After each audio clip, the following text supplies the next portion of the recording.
ఈశ్వరా నువ్వు తప్ప నన్ను ఈ శత్రువుల నుంచి కాపాడేవాడు లేడని ఎలుగెత్తి అరిచి చాటి చెప్పడమే శరణుఘోష.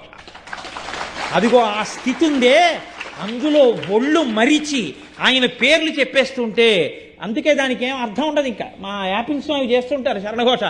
ఏదో అదంటే నిన్ను నమ్ముకొచ్చాం అయ్యప్ప, ఏదో ముళ్ళున్నాయి అయ్యప్ప, రాళ్ళున్నాయి అయ్యప్ప. అదేమన్నా సంస్కృతమా, అదేమన్నా కీర్తన, దానికి అయితే ప్రాస ఏమిటది అంటే, ఇదిగో నా పిల్లలు వెళ్ళిపోయారు బాబాయ్, నాలుగోడు వెళ్ళిపోయాడు బాబాయ్, ఎలా బాబాయ్ ఆ బస్సు ఎక్కడికి వెళ్ళిపోతుంది బాబాయ్ అని అరవడం ఎలాగో అలా ఈశ్వరుడి మీద ఎలుగెత్తి చేసింది శరణుఘోష.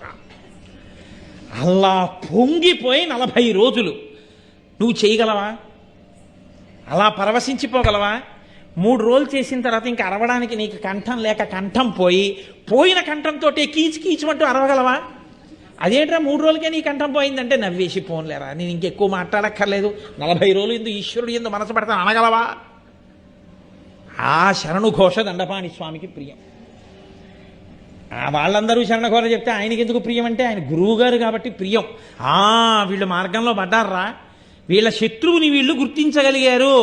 మీరు ఒక్కటే గుర్తుపెట్టుకోండి, దొంగ పరిగెడుతూ కత్తి చూపిస్తున్నాడు, మీరు దూరంగా పరిగెడతారు, దగ్గరికి వెళ్ళి పట్టుకోలేరు. ఎందుకని వాడి చేతిలో కత్తి ఉంది, మిమ్మల్ని పొడుస్తాడు.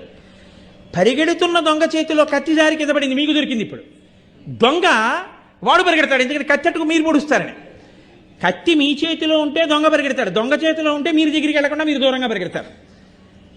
మీ శత్రువుని ఈశ్వరుడికి అప్పచెప్పేస్తే మీరు ధైర్యంగా నించుంటారు, ఇంక ఈశ్వరుడు చూసుకుంటాడని. ఈ సంతోషంతో చెప్పేది శరణుఘోష. ఆ సంతోషంతో ఎలుగెత్తి నిజంగా అయ్యప్పలు శరణఘోష చెప్తే, అయ్యప్పలని నన్ను దీక్షితులు ఆ శరణుఘోష చెప్తే, ఆ శరణుఘోష చెప్పిన సమయంలో వాళ్ళు దీక్షితులు. ఆ ఈశ్వరానుగ్రహం ప్రసరించిన నాడు వాళ్ళు అయ్యప్పలు.